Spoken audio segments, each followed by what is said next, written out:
Bienvenidos, yo soy Fer, esto es Compañía Lectora y hoy les traigo el Book Tag del Fuego. Este Book Tag es original del canal Libros en el Fin del Mundo de mi querido José, que me nominó y bueno, acá estoy cumpliendo con esa nominación. José es un lector enorme, me gusta todo lo que recomienda, tengo pendiente un montón de sus lecturas, me gusta cómo lo hace, es un ser adorable y generoso, así que si me estás viendo y aún no conoces su canal, te invito a hacerlo. Vas a querer suscribirte porque hace unas reseñas únicas. Bueno, antes de arrancar, notarán que otra vez sigo en este sector, creo que es el último video en esta parte bastante desangelada de la casa que también va a cambiar. El próximo espero ya tener a mi querida biblioteca detrás, que es una extensión de mí y siento que me falta algo. Arranquemos. Lo importante son los libros y traigo varios y muy buenos. Entonces, con la premisa número 1, que es Leña, libro que te formó o te define como lector o lectora, yo traje El Aleph de Jorge Luis Borges. Este es un autor que me deslumbró y me deslumbra cada vez que lo leo, al que le tengo mucho cariño. Me gusta mucho el cuento que da título al libro, pero hay dos en particular que cuando los leí hace muchos años ya fueron muy significativos. Uno de ellos es Emma Suns. Es un cuento que podría ser realista, nos cuenta la vida de esta muchacha, una tragedia que le ha sucedido, y hay algo en el final, en las últimas dos líneas, que no solo cambia el tono del cuento, sino que hasta cambia el género. La historia que narra me gusta mucho, pero notar eso al final del cuento hizo que el autor captara mi atención para siempre. Otro cuento que me gusta mucho y se encuentra, bueno, ahí se sumó Nina, perfecto, que se quede, que se encuentra en este libro, en El Aleph de Borges, es La casa de Asterión. Es un cuento del que prefiero no decirles mucho, más que por favor léanlo. Lo que hace en este relato Borges es la recreación contemporánea, digamos, de un mito, y a mí me pareció muy atractivo. Otro cuento que cuando leí las últimas líneas me quedé un rato tildada porque me maravilló ese efecto que produce la lectura, que es único y que, bueno, siento que este autor y este libro cumplen con la premisa propuesta por José. Premisa número 2. Combustión. Libro que te haya sorprendido. Elegí un libro de un autor que siempre me sorprende, pero bueno, para representarlo, traje Museo de la Novela de la Eterna de Macedonio Fernández. Y me gusta mucho que hayan quedado juntos, fue involuntario, porque Macedonio Fernández fue padre literario y amigo personal de Jorge Luis Borges. Borges diría que prácticamente le plagió todo a Macedonio, cosa que es imposible. Cada uno tiene su estilo y luego su literatura se convierte en otra cosa, pero lo admiraba un montón y no era para menos porque Macedonio tenía mucha creatividad intelectual, renovó las formas del lenguaje y de la literatura, perdón, de la primera mitad del siglo XX en Argentina. Él era un personaje en sí mismo, escribía mucho y sin parar, pero no le preocupaba publicar, no era algo que le interesara, escribía en papeles sueltos que luego, no sé si algo se publicó en vida, pero la mayoría fueron publicaciones póstumas. Por ejemplo, esta novela que les traigo hoy es una novela experimental y fue publicada por el Centro Editor de América Latina en 1967 y es considerada su obra maestra. Mi edición, no se los dije, es de Corregidor y es un libro que se puede considerar una antinovela, ya que cuenta con más de 50 prólogos previos, pero uno lo va entendiendo a medida que va experimentando esta lectura y están previos a la historia principal. El estilo es no lineal, está compuesto por diferentes niveles. Intentaré no irme por las ramas, es muy difícil no hacerlo con este autor y con este libro en particular. Creo que le debo un homenaje, se lo merece por ser único en su especie y por todo lo que significó luego para la literatura en Argentina y en Latinoamérica. Así que bueno, creo que tengo buenas ganas al menos de traer un video de él. Museo de la Novela de la Eterna cambió la literatura argentina porque es un libro donde los personajes saben que solo son personajes, saben que cobran vida ante un lector y que cuando este lector les retire su atención, bueno, dejarán de estar activos. Ya eso solo lo convierte en un libro un poquito melancólico. El protagonista de esta novela es el presidente, mejor dicho, perdón, el presidente y su amada, la Eterna. Habrá una estancia llamada La Novela, que más que un lugar es una función del lenguaje, y todo es entre extraño, agradable, amoroso, gracioso en esta novela. Los nombres de los personajes son muy particulares. Uno se llama De un amor, otro es dulce persona, quizás genio, que esa duda ofende un poco al personaje. Todos giran alrededor de la figura de la Eterna a quien intentan encontrar. Es una novela sorprendente, desafiante, hermosa, que a pesar de lo desafiante, Macedonio dicen que combatía un poco la dificultad de lo que a veces parece muy intelectual. De hecho, cuando uno lo lee es un libro muy divertido, así que los animo a hacerlo. Lo leí hace unos cuantos años y es tan extraño que creo que necesito una relectura. Voy a dejar alguna imagen de mis reacciones. Yo soy de escribir los libros, me encanta hacerlo, lo disfruto, converso con ellos y ese es mi registro. Entonces voy a dejar alguna fotito de cómo reaccioné a algunas partes. Y bueno, quería traerlo porque si aún no lo hacen, Macedonio Fernández es un autor que les recomiendo conocer. Avanzamos. Consigna número 3. Llama. Recomienda un libro de un autor o autora de reciente descubrimiento que más te interpela. Si bien este es un libro que vengo comentando últimamente, cumple perfecto con la premisa porque es un descubrimiento reciente y me interpela mucho la autora y lo que cuenta es Diario de una soledad de May Sarton. Más o menos les he contado de qué trata el libro. Pero ella tiene dos libros y están muy relacionados. Primero publicó Anhelo de Raíces, que cuenta la historia de una etapa de su vida en la que ella necesitaba justamente eso, el contacto con la tierra, con la naturaleza, tener un jardín, todo lo que eso implica, darle forma.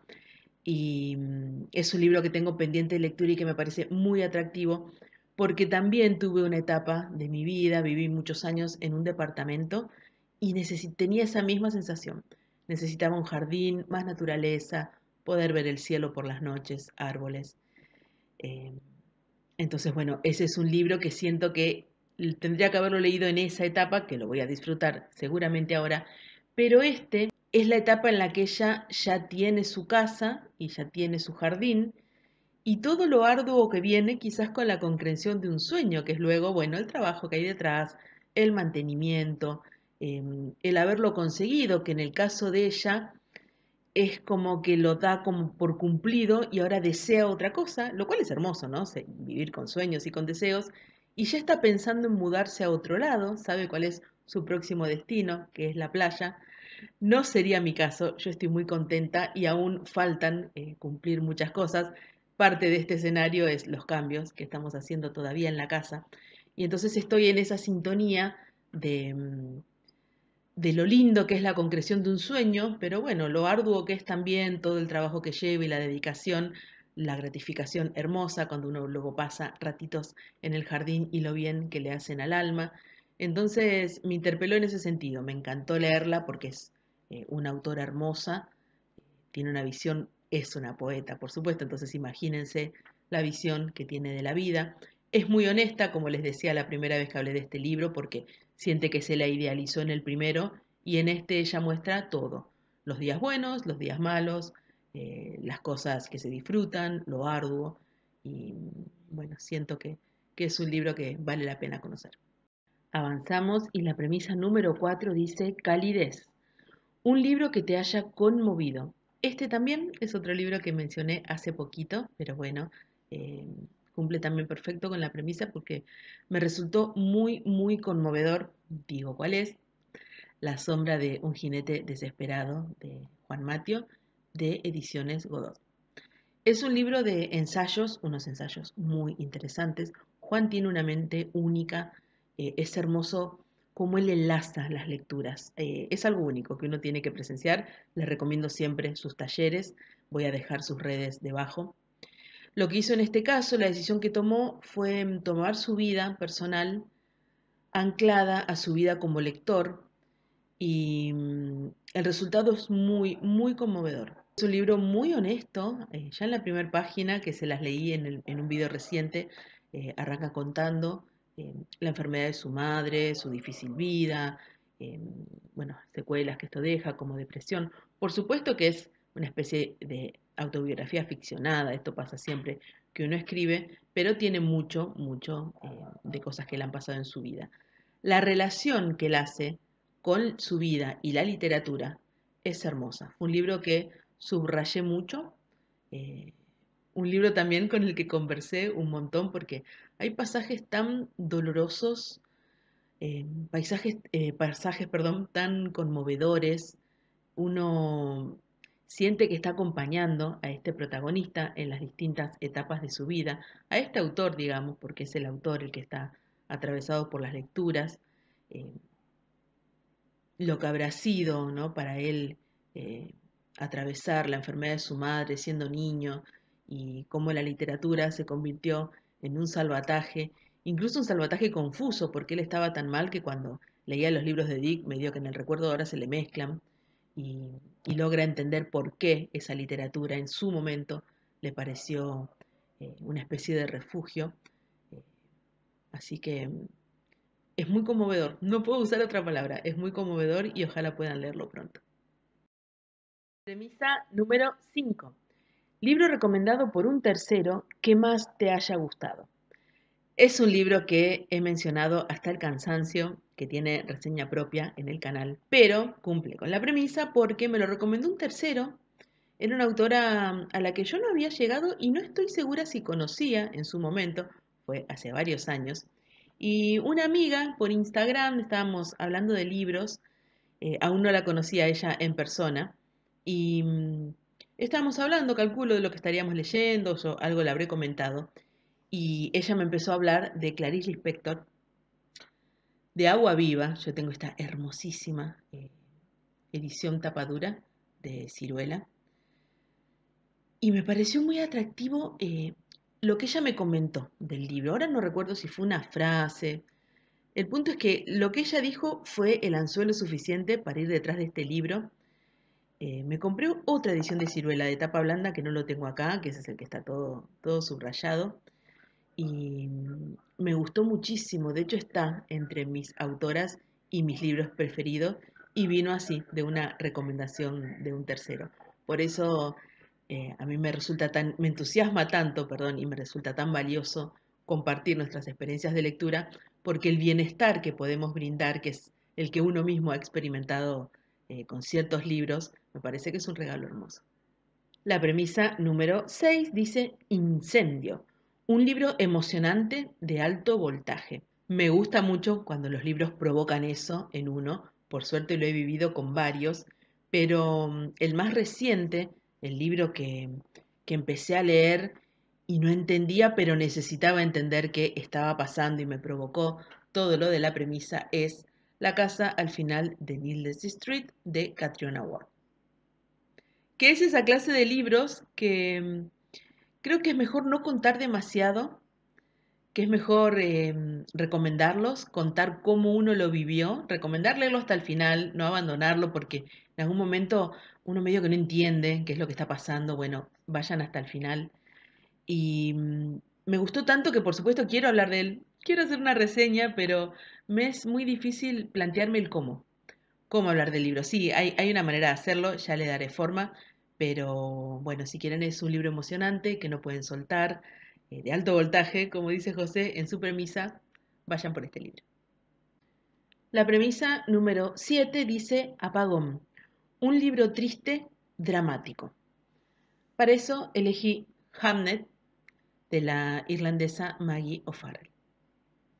El libro empieza con Hamnet, que es un niño, el que da nombre al libro, que está desesperado, corriendo por la ciudad, necesita ayuda. Su hermana gemela, Judith, está muy mal, se ha puesto muy mal de pronto, él no sabe qué hacer, estaban los dos solos en la casa. Sabemos luego que lo que estaba desarrollando son los síntomas de la terrible y temible peste negra que en aquel momento se estaba expandiendo por toda Europa. El capítulo en el que se dedica a contar el origen y la expansión de la peste es una maravilla. Es muy atractivo cómo está escrito el libro. Empieza, por ejemplo, con el final, sin embargo, eso no nos afecta en lo más mínimo. Después va y viene en el tiempo, vamos al pasado de la madre, del niño, de Agnes, que es el personaje principal, digamos, de la novela. Ella se enamora de un joven profesor de latín, que nunca se lo nombrará, pero sabemos que es William Shakespeare. Y entonces, bueno, los dos eran muy particulares, no encajaban, digamos, cuando se conocen, se complementan, tienen una relación muy conmovedora y las partes, como les decía, van y vienen en el tiempo hasta que comienza la segunda mitad del libro y ahí se complementa todo. Está contada en presente y eso funciona un montón en el sentido de que suma la inmersión emocional que logra la historia. Lo recomiendo mucho, tiene ingredientes muy atractivos, por ejemplo, ser una lectura accesible pero contundente. Es un libro muy especial. Y por último, la premisa número 8, que es Ceniza, el libro más desolador que hayas leído en tu vida. Y para eso traje, no creo que lo sorprenda demasiado, Klaus y Lucas de Agatha Christie. Yo tengo la edición de Libros del Asteroide, que reúne los 3 libros solo en esta edición. Y este libro. Este libro me tuvo emocionada, espantada por las cosas que cuenta, encantada por cómo está escrito, por la personalidad de los niños, por esa abuela espantosa. Son casi 500 páginas de un libro que una vez que uno empieza, no lo suelta. La mayoría de los lectores que conozco, que lo ha leído, le sucede lo mismo. Es de esos libros que uno no puede soltar. Creo que el acierto y lo llamativo y algo importante es que está narrado en primera persona del plural y bueno, eso es algo increíble, no es algo común. Le aporta una extrañeza a la voz narrativa que a uno no lo aleja para nada y después se entiende que tiene mucho sentido esta elección. Bueno, si ya este sector está iluminado extraño, se acaba de nublar, no importa, otra vez, lo importante son los libros. Volviendo a este, eh, transcurre en la guerra, con las consecuencias horribles que las guerras traen, que uno no puede creer, aunque sepa por qué, que continúen sucediendo. Y en este caso el horror en la voz de los niños es algo que resulta insoportable, porque aunque hay momentos en los que ellos suenan como niños adultos, porque quieren enfrentar todo lo que pasa, entonces como que intentan fortalecerse, pero bueno, aunque suenen, perdón, como niños adultos, no lo son. Otra cosa que incluye este libro y que me llamó la atención porque no es algo que habitualmente se deje registro, y es que incluye también crueldad infantil, que eso existe. Bueno, acá hay unos pasajes de eso. Por supuesto que tiene distintos niveles y varía según la circunstancia. Algo interesante también de esta novela es cómo narrar un trauma, porque luego me puse a investigar, lo hago casi siempre, creo que lo hacemos todos, la vida de la autora, porque el libro me pareció tremendo y fascinante y lamentablemente tiene mucho, mucho de autobiográfico. Pero si hay algo que siempre me emociona es cuando el espanto o algún evento traumático logra transformarse en arte. Se los muestro de vuelta por si alguien no lo ha leído. Klaus y Lucas de Agatha Christie. Es de esos libros que son una experiencia de lectura y que recomiendo mucho. ¿Leyeron algunos de estos? ¿Algunos les llamó la atención? Cuéntenme en comentarios y seguimos por ahí. Pueden seguirme en mis otras redes, quedan en la caja de descripción. Si a ustedes este video les pareció un poco más atractivo que a Nina, que ahí se durmió y no se entera de nada, les pido por favor que me apoyen suscribiéndose, activando la campana de notificaciones, interactuando, todo eso que me ayuda mucho. Como siempre, agradezco el tiempo brindado, le agradezco a José este book tag tan lindo y la nominación. Un beso enorme, José, y nos vemos en el próximo video.